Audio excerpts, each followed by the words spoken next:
Giunta fatta, poltrone assegnate. La nuova squadra di Giorgio Orsoni è stata presentata oggi a Cafarsetti. La promessa di rinnovamento è stata mantenuta? Dipende dai punti di vista. Sì, se si pensa che solo un assessore dell'amministrazione Cacciari, Sandro Simeonato, è stato confermato, addirittura con l'incarico più importante, vice sindaco.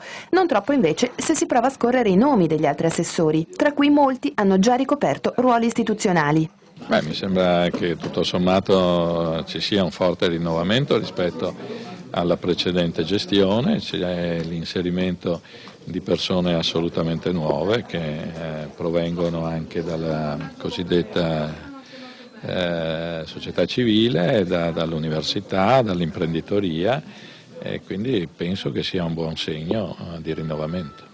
I trasporti andranno all'ex sindaco di Venezia in quota UDC Ugo Bergamo, l'ambiente al verde Gianfranco Bettin, le politiche educative e familiari all'ex assessore della provincia Andrea Ferrazzi, la casa Bruno Filippini dell'Italia dei Valori e il piano strategico all'ex rettore di Ca' Foscari Pier Francesco Ghetti. I lavori pubblici li seguirà Alessandro Maggioni del PD, mentre l'urbanistica sarà materia dell'ex presidente dell'IVE Enzo Micelli.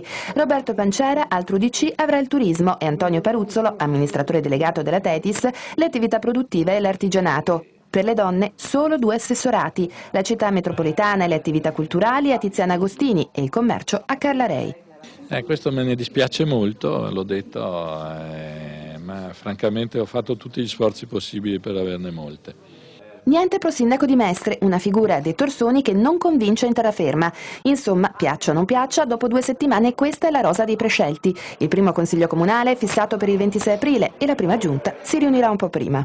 Prima del Consiglio faremo una riunione per condividere il documento programmatico che illustrerò al Consiglio e dopo cominceremo a lavorare.